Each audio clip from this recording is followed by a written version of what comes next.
I am because we are, and we are because I am. Thank you for joining me today. My name is Rikketta Franklin, and I am the founder and CEO of Cynette Consulting, where I help diverse leaders with communication and active listening skills that facilitate genuine collaborations and supportive workplace environments. And I'm here today to talk about community. Can you put the word community in the chat for me? Cool. Because community was the first word that came to mind when I saw the conference theme, no longer my burden. We are not meant to do this thing called life all by ourselves. No matter what hat it is that you wear, no matter if it's wife, mother, or, and put my hat on, CEO, it is not our burden to carry the weight of the world on our shoulders. We need community, and I'm saying let's go back and get it because it's Sankofa season, y'all. I'm not sure if you're familiar with Sankofa, and if not, don't worry. That's why I'm here. Sankofa is the symbol of a bird that has feet that face forward, and the head of the bird faces backward to bring forth the seed of a new future. So in other words, this symbol is a reminder to examine the past and employ that which was useful so that we may build the infrastructure for our future. Let's go back and get it because it's Sankofa season, y'all.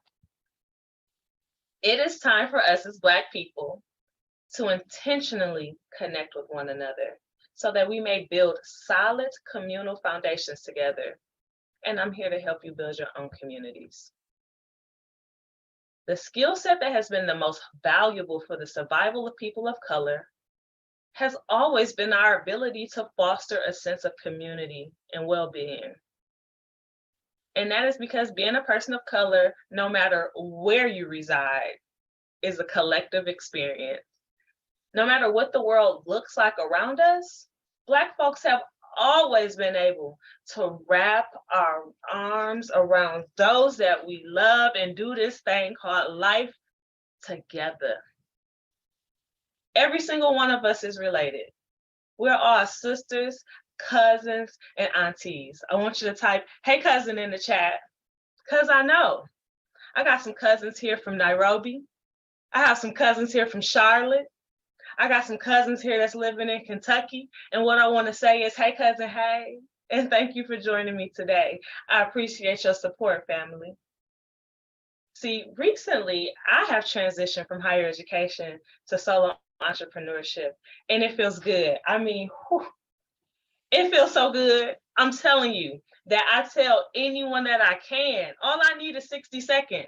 And I'll let you know that once that I decided to be the CEO of my business and my life, I gained full ownership of my time. I gained control over my creativity. And I began getting paid appropriately for that master's degree that I have in adult education and training. And I began being compensated appropriately for the over decade of experience that I have in higher education. However, as liberated as I felt, I still felt lonely.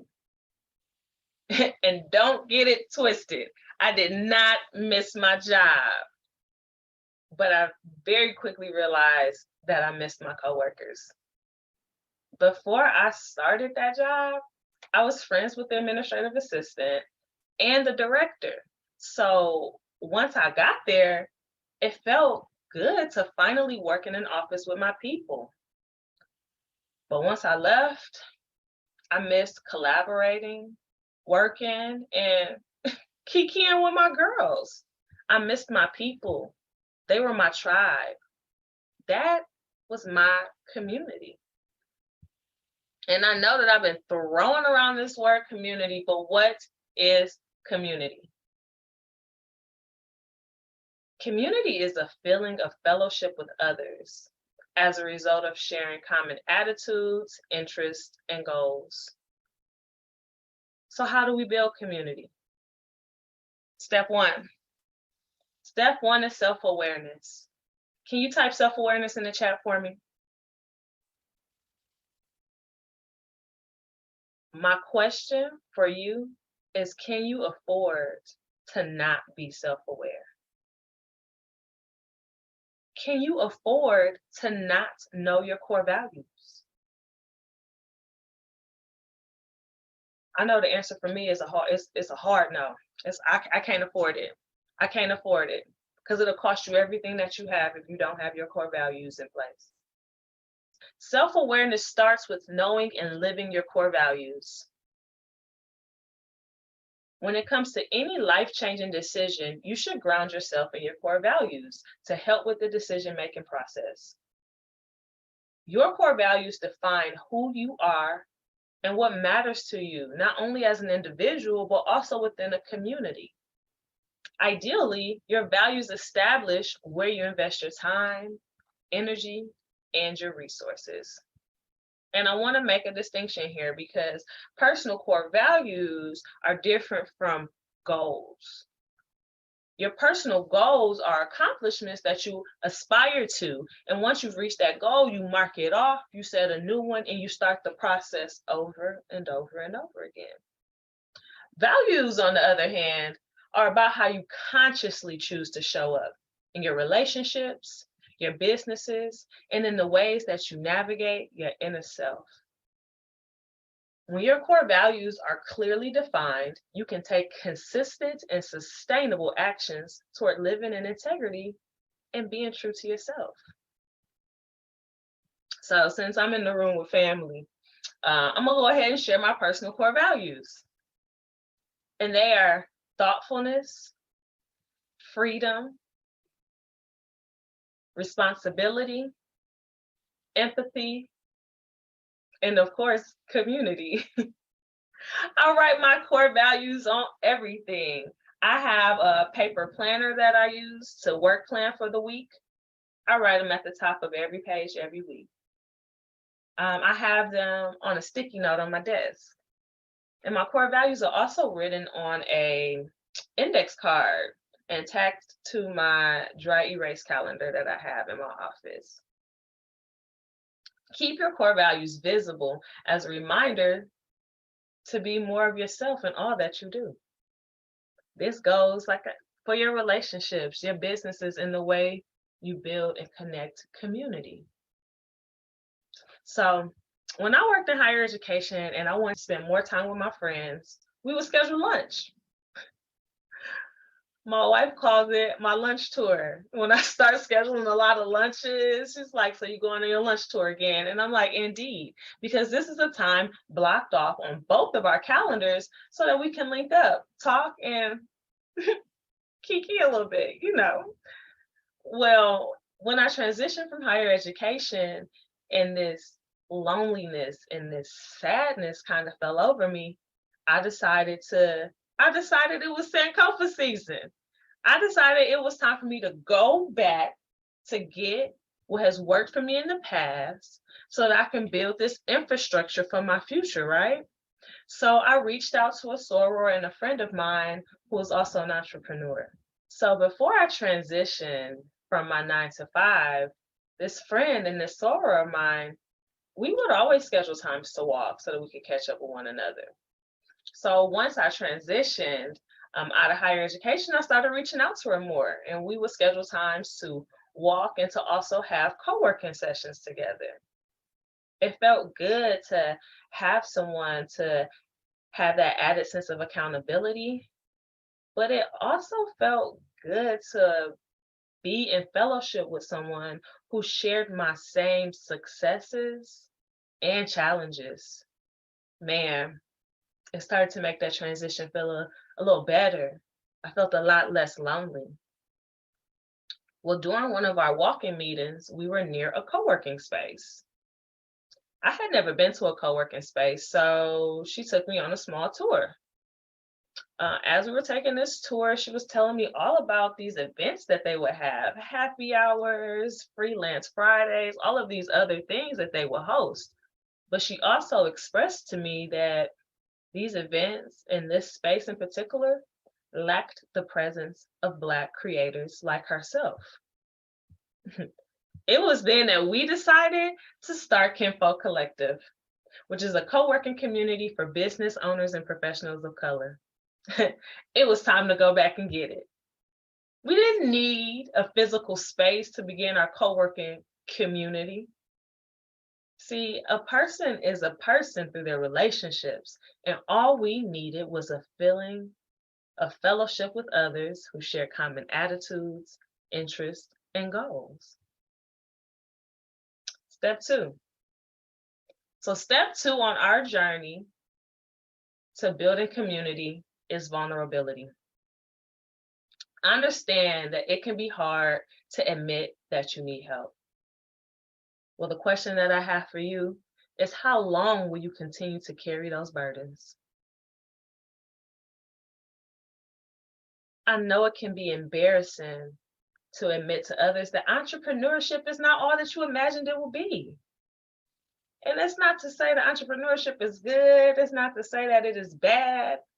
But I'm pretty sure that if you're watching me today, you know that entrepreneurship is an immersive experience, and one cannot fully know what is going to happen, how you will feel, and how things will turn out until you are elbows deep in that thing. I promise you I understand. I also acknowledge that it is time to lay down that access baggage. It is no longer your burden to carry the perception of perfectionism in your business. I want you to put a 1 in the chat if I'm talking to you. I know I'm talking to somebody, so I'm gonna bring it back to make sure that you heard me, okay? It is no longer your burden to carry the perception of perfectionism in your business. That perceptionism of perfection is killing you. I know it is, because it was killing me. You need help, and it's okay to say so. So after I had made the transition to entrepreneurship, I needed help. I had made so much progress toward quitting my 9-to-5, being my own boss. I even got some contracts. I was out here securing the bag, then boom! This unanticipated feeling of loneliness continued to come over me. And like I mentioned earlier, I did not miss my job, but I very quickly realized that I missed my coworkers. So I left my job in May of this year, and we had our first Kinfolk Collective co-working session in July. Look, I told y'all I wasn't playing. I needed some folks to work with me, okay? I just needed a little fellowship. So it wasn't long after I left my job that we began to start this community, and I began to work and be in fellowship with others like myself. So I have been sharing Kinfolk Collective with everyone, especially with Black business owners that I connect with organically that can benefit from this space and this community. The concept of Kinfolk Collective has been a hit with people in the abstract.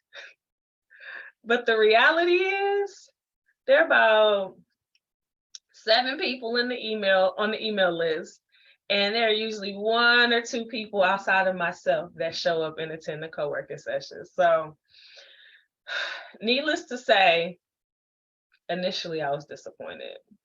I ain't even gonna lie. It was very frustrating because people seemed so interested when I would talk to them in person about Kinfolk Collective. I mean, so engaged. They had so many questions. Folks would tell me that they'll see me at the next one, and they wasn't there. I didn't know what to do. Why weren't people coming to fellowship? Why weren't people pulling up to work? I mean, you've met me. Why weren't people coming to come kiki with your girl while they get some work done? I could not wrap my mind around what was happening. But the purpose of Kinfolk Collective is to build community and add accountability. It's not for it to look like opening day of Black Panther at the movie theaters.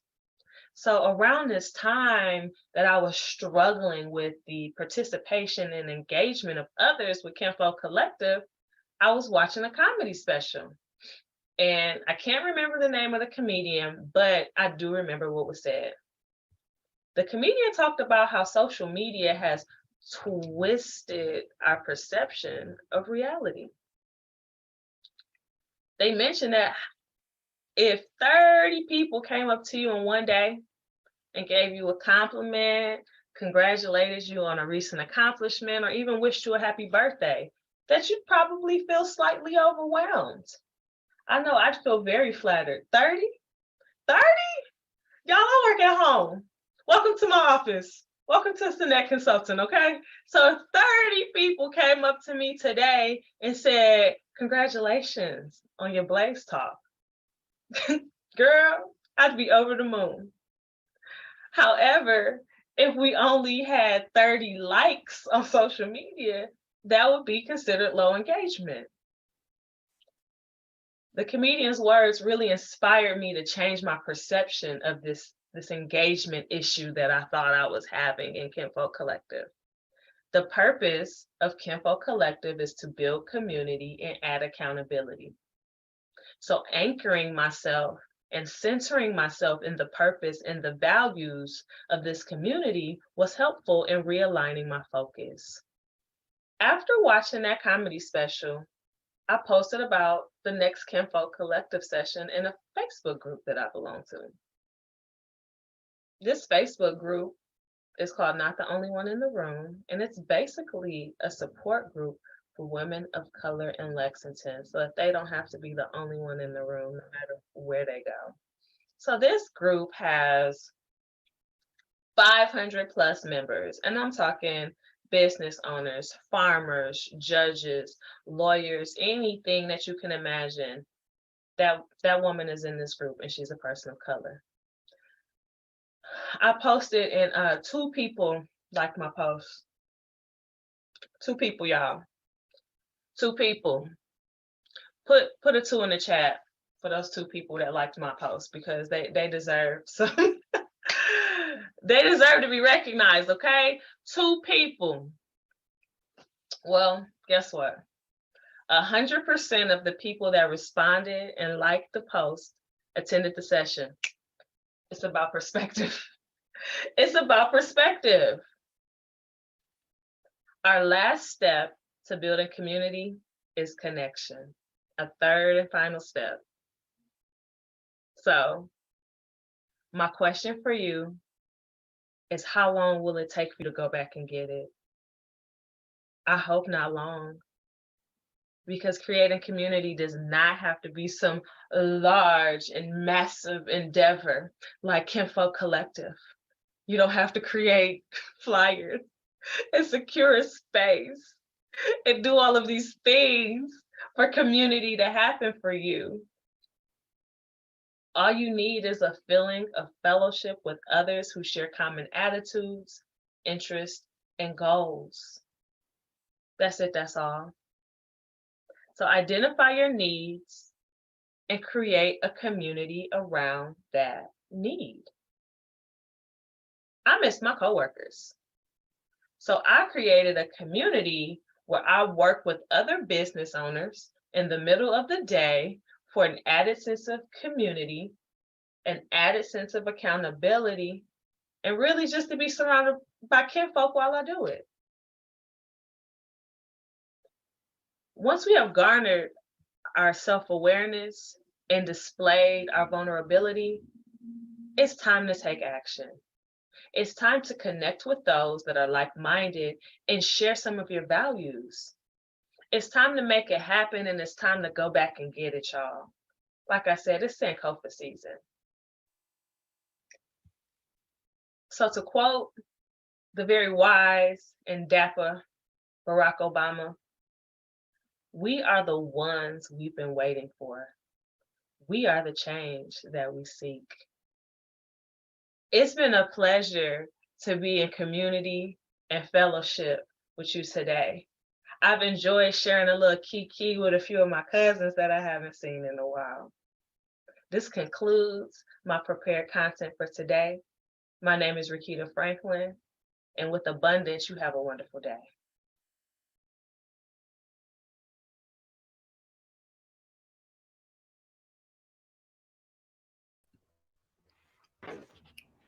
Ashay, sis. Listen, you got way more than 30 compliments today because you killed it and did. What's up? It did. It felt amazing. You're so dope, Rikketta. You're so dope. I just love the way you do you. Anything you want to say to us right now? I just want to say thank you for showing up in the space. I want to say thank you for receiving me with a whole heart.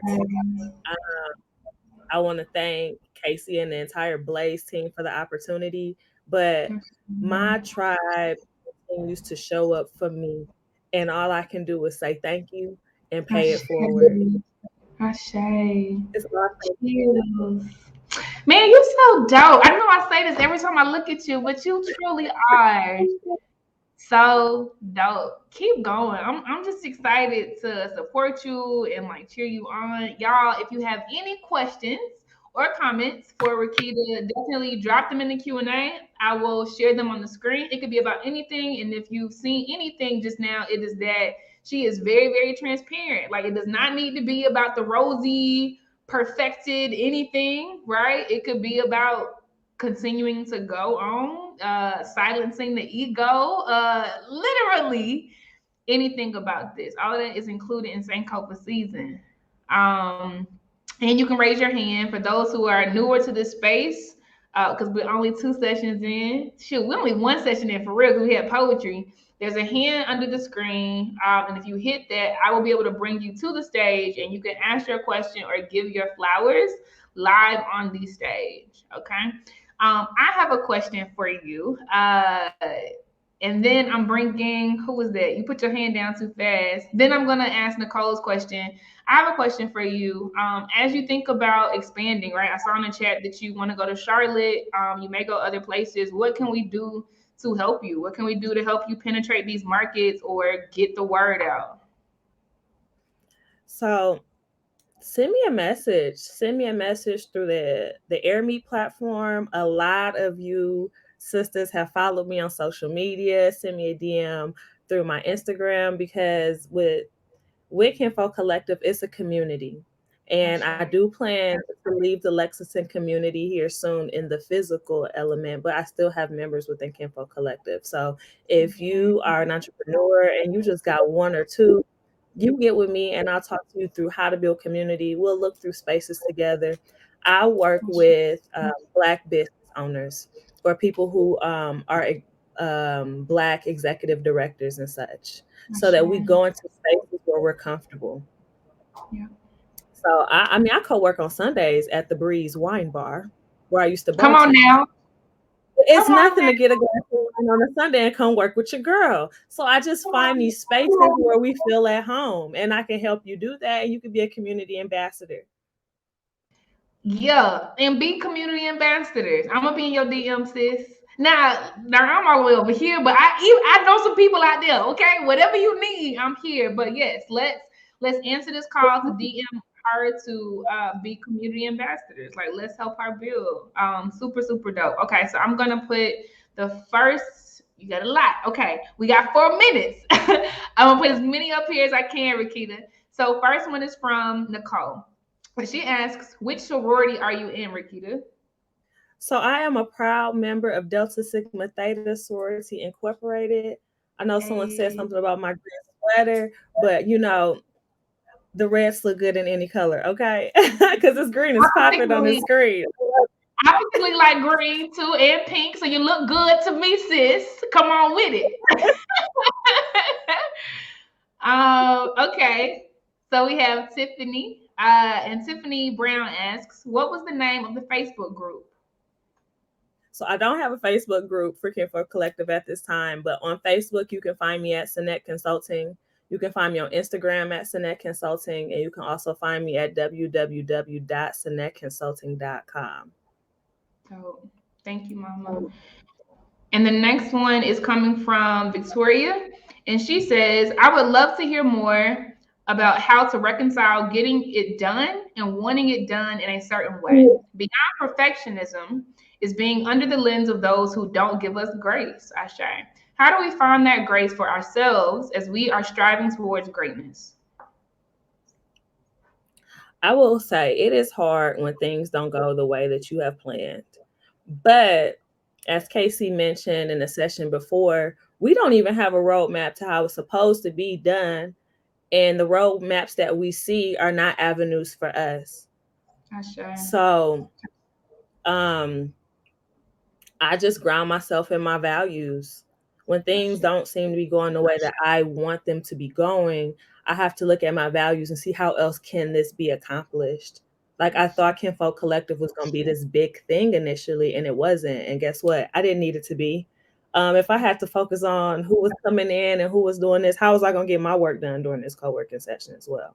So it is slowly growing. And since it is slowly growing, I have the opportunity to have other community ambassadors assist, and I have some time to work on it. I think we want this massive endeavor. And let's be honest, like in the beginning, we don't even have the capacity for it to be mass in the beginning. I think that with social media and things, we see folks showing up and they really look perfect. But what you don't realize is all that they've been through. You don't understand how long they've been a YouTube influencer or how long folks have been doing these things. You just got to show up, and I'm learning that the right people will come to you. You just got to do it. Man, I got chills. That's a sermon. Like, and I think that's why I love Rikketta, because like I identify with like dropping the game in a way that's just very relaxed, and you might perform it. It's just like it is what it is, and I'm gonna drop these bars. Like, she's right. Like, our definition of greatness has been a huge barometer that is very different from other people. We use Instagram every single day, and that man dropped out of college. Like, so what is greatness, right? Like, what is your definition of greatness? We use like Microsoft Word and Office and Excel and OneNote every day, and that man dropped out of college. So what is? I mean, and y'all know I can go on for days. We use Apple. That man dropped out of college, right? Like, what is greatness? Like, what is greatness, and who told you you had to be perfect? Because the very people that we support every single day, we give grace to. Like, Apple sends us updates every night on our phone just about, and we haven't thrown it away. It's like, oh, they fixed that bug. Oh, cute. And they literally say bug fixes. Like, they didn't say super duper perfection. They said bug fixes, right? You dope, sis. And like I said today, my best is different every day. Your best is different every day. Every day. Every day. I say. Man, you got a lot of questions, girl. Listen, I'm sorry, don't be mad at me. We gotta go to the Dr. April Murdaugh's thing, but I'm gonna put one more up here, okay? I'm gonna put one more up here. Okay. Okay, so this one is from Sharon, and she asks, who is your biggest community inspiration? To be honest, I grew up in a really tight-knit community. So growing up in that community, leaving that community to go to a smaller HBCU, Lincoln University of Missouri, that really solidified what community was supposed to be. I had people showing up for me who did not know me. I had people showing up for me when my family did not show up for me. Going to an HBCU who loved and poured into me and cultivated me really showed me what love was supposed to be. And that was my biggest community inspiration. Is Lincoln University of Missouri. Damn. Such a good question and such a great answer. And I think that's as simple as defining what greatness is. Like, who's done the damn thing in your life? Like, that's greatness. Like, legit, you can mirror that. Like, love it, Rikketta. I could spend time with you all day. I'm gonna make sure I start spending more time with you, sis. Thank you so much for your partnership. You are light, sis. And I appreciate you so much. So much. Mwah. Thank you. You're welcome, mama. All right, so we have our next session starting right now. Go get yours because your edge is about to be snatched. Okay, it's Dr. April Murdaugh, and the name of the session is "Girl, Go Get Your Money Right." And then right after that, we have DJ T.O. spinning on the ones and twos. So yes, we about to party. Okay, I'll see y'all on the other side. Peace.